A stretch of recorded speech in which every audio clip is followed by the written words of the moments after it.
What's going on, everybody? C4 here. Welcome back to the channel. And today, kind of wanted to do a follow-up to the Madden 21 apocalypse that happened a little bit yesterday.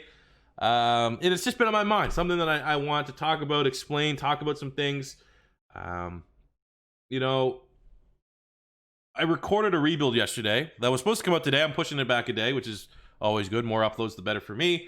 And it was just it was Rams rebuild, and anytime something Madden cheese happened, I got triggered. I was overtly negative in that video because I just wasn't in a good mood from what we got out the gate for Madden 21.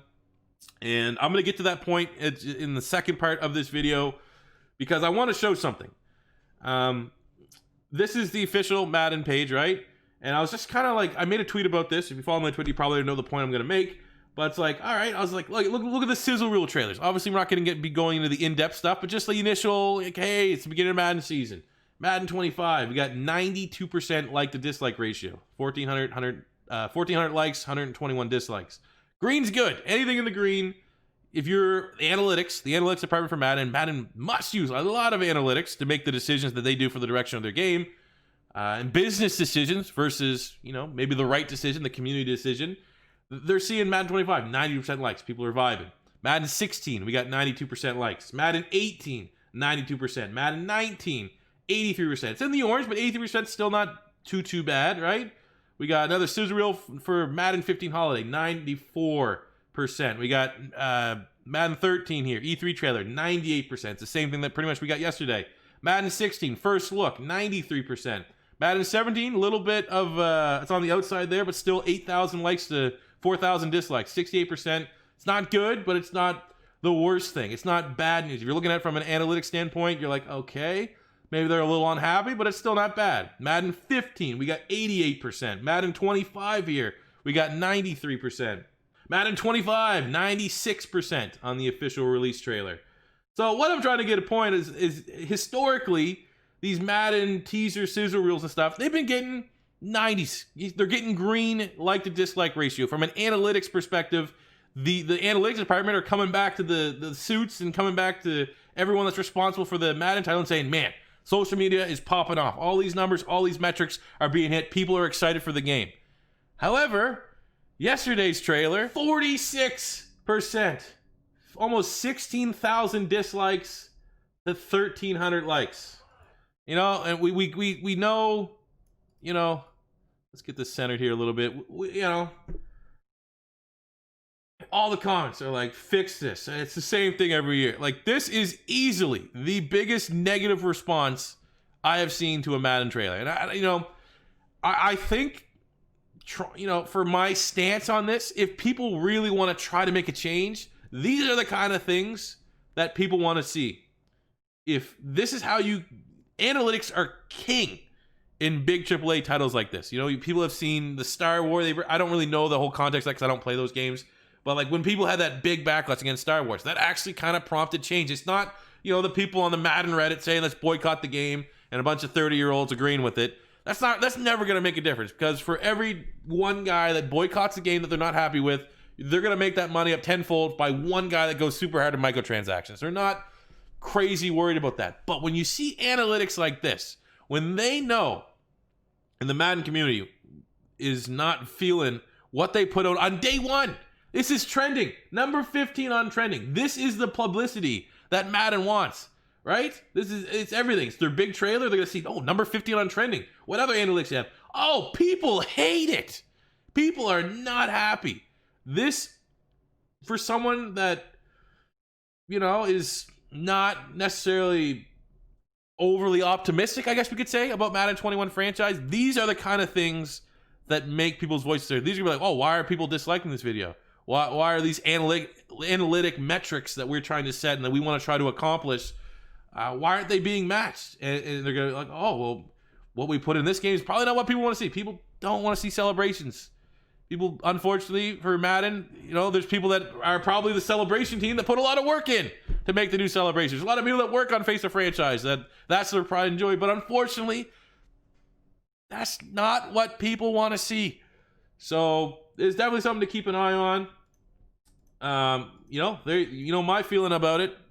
at the end of the day, right now, I'm currently giving it a thumbs down. But from my approach in yesterday's video, which is going to be a great segue back to the second point that I want to talk about, I'm really in the middle right now still. I'm really still going to be in the middle.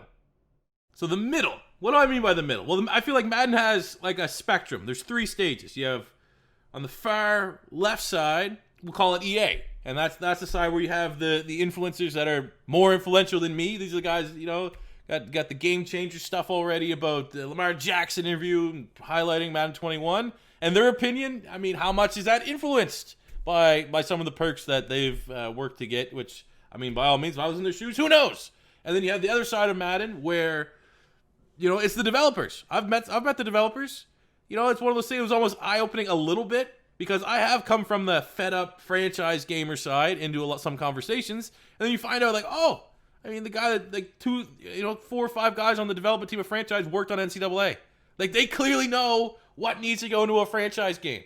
But it's all about what can you get approved from, you know, the next guy above you in the company. Who's going to, you know, on the cutting list of what is going to make it into a Madden title in a given year. Franchise guys can scream to the blue in the face. They're like, we need coaching carousel. We need this. We need scouting. We need scenario engines. We need better depth charts. We need any multitude of things. Don't need Pro Bowl. But doesn't matter. If there's a direction that they're going with the game, you know, those guys have to go with, it's their job. What does your boss want you to do?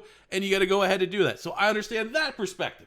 Then you have the other extreme, the far right-hand side, which is, you know, that genre of the Madden community. There's, you know, definitely a dozen or so channels that they're the negative guys. So they're guys that their whole content, how they keep the lights on, is by critiquing Madden and inflaming Madden and being almost, you know, extremely negative in some instances. And I definitely agree with those guys more often than not when they make a point. And I'm like, yeah, that makes sense. And the criticisms from my video that I did yesterday was, oh, C4's trying to toe the company line here by saying, everyone, let's just wait and see. Let's wait and see. It doesn't look great, but let's wait and see. And people are like, oh, he's a company shill. You know, he should be with the other far right side of the negative Madden community. He needs to be supporting us right now and boycotting the game, this and that.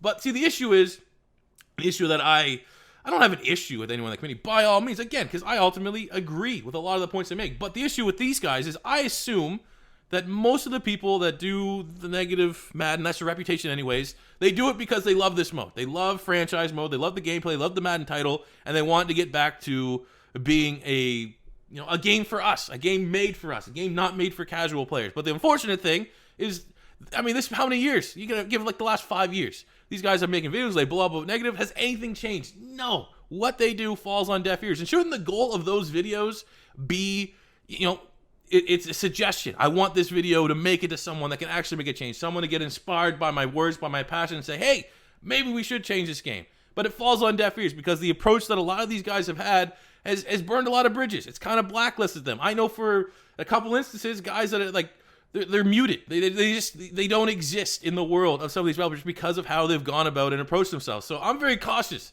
that when I voice my opinion, it's 100% truthful and how I feel. It's never going to be censored to sway on either way. But I understand that, you know, both sides of the argument, how Madden has to come to be. And I mean, I probably don't even know the whole picture, but I feel like I have a really good grasp on how the Madden developmental cycle generally works, and it makes no sense to go to that far right extreme. These guys gonna get fired. They're clueless. They're idiots. They don't know what they're doing. When you need to understand that, like, a lot of these guys have worked on what we want back in the game. It's just, you know, it's the people above them that you really should have your gripes with, and it all comes back down to what we just previewed at the beginning of the video. These are the guys. There must be some analytics that say, obviously we know there's going to be analytics that back MUT and why they should pump resources into MUT, because they make probably, I don't even know how much more money they make on MUT sales than they do selling the base game, right? But then there must be some sort of analytics somehow that say, well, we need to keep putting this priority on Face of Franchise. You know, be it we spent X amount of money to get the resources to make Face of Franchise. We got the voice actors already paid for multiple games. We have to focus on this mode. The analytics back it up. Businesses like EA and Madden, the Madden development team, there has to be some form of analytics that dictates the direction of each game and has been dictating why franchise mode's not getting love. So when you put this big grave importance on analytics and you look at the Madden 21 launch, very anticipated. They had the week off. Or was it even more than that? Because the all the issues going on in America right now. They decided just, hey, pretty much every gaming company did that. So the anticipation got even bigger. And then when they drop it, they decide to go the direction that they did. Well, with the response that we have seen with the mass amount of dislikes, more dislikes than I've ever seen on any Madden trailer, I would be, when all is said and done, because it's only a day and a half that it's at 46% like-dislike ratio. There's a chance that by the end of the week, it's going to have more dislikes on that trailer than any of the other trailers they've posted combined. And what this dislike is it has to be, at least perceived, it's us. I'm speaking to you. We are a part of this community, the Madden, I don't even have to say diehards, just football fans that play Madden games that feel like we're not being heard, feel like every year it's just kicking that can down the road of well, you know what, maybe next year is going to be the year we go to franchise. But it just wasn't this year. We need some explain. I think what would be great, a suggestion, is, and I saw it from on Twitter, I think it was Mills and some other guy were going at it, not going at it, but they were talking about it, is that there are guys in this community. I don't think it's Kralo anymore. I met him. He's an awesome dude. But there's guys that are reflective of Mutt, that you feel like you could talk to on Twitter and social media, and they have some control in Mutt. You know the handles. If you have an issue with Mutt, you want to know about content, you know who to at. But when it comes to franchise mode, there's not that guy. You have Clint, who's the gameplay and the kind of the top guy right there. But there's not this one guy that's active on social media that feels like he represents the franchise mode community from EA's standpoint, that can kind of give us some insight into why A and B and C happen and not D, E, and F. I feel like a real good way to kind of mend one of the issues that has with this diehard franchise, whatever community, and Madden, would we have that liaison that we at least feel like, okay, it's almost like right now we feel like there's not a department. There's not a franchise department that we can call for customer support when you can do that for Mutt. You can do that for all these other things. And maybe just having that and being transparent about decisions would help. But still, I can say all these things, and at the end of the day, my opinion about Madden 21 and where we're at doesn't change. I'm still right in the middle, wait and see, until that jump-off point. And the jump-off point is when they release the franchise blog. The franchise blog we come at, and they, there's multitude of ways. It could be awesome. They could say, we got coaching carousel, we got scouting revamped, we got more fog of war, the scenarios are going to be drastic and will play huge importance in your franchise mode, and everyone's going to go, oh my God, this is exactly what I want. You could have a good release in the franchise blog. We're like, oh, we might not get a coaching carousel, but hey, we added way more fog of war, the scouting has been retooled, a couple new relocation teams, and the scenarios that we've added for Face of Franchise, which clearly should be important, we've kind of focused on that in franchise mode. And you're going to get players demanding trades, holdouts, injuries, suspensions, stuff like that, right? Or it could be just meh, and we get more fog of war, because that was the direction they're going. You're like, okay, at least we got kind of something. It wasn't like, we got offline draft boards and stuff like that we got 2-3 years ago. Or it's going to be the bad thing where they just pigeonholed all the franchise features with Face of Franchise, piggybacked it, and the things that Face of Franchise got or what franchise mode got, and we generally didn't get anything and we're forgotten. And then that is going to be an entirely different video within itself. But we finish up with just, and I plead you guys, don't go attacking people until we, don't ever do that. First of all, don't ever do that. I face that a little bit, obviously not to the magnitude of the guys that are out there at EA, but it's like anytime people just come at you like your content sucks to this stuff, you're gonna get muted. I don't care. I don't want to see that in my life. So when you go at the developers and stuff and say the exact same thing, there's a reason why people aren't listening to you, because you're going about it the wrong way. But a good way to do it is with the dislikes. Show the analytics that you're not happy with where it's going, because the whole on Madden Reddit and stuff, oh, we should boycott the game, don't buy the game. That's not gonna even make a blip on the radar. They're gonna make tenfold what those people boycott in the game will in microtransactions for Madden Ultimate Team. But when you do stuff like that at the launch trailer, when that game is when that trailer's trending for the wrong reasons, that is how your voices get heard. So hopefully, again, I'm remaining optimistic. I'm excited for the franchise mode trailer. It's my job.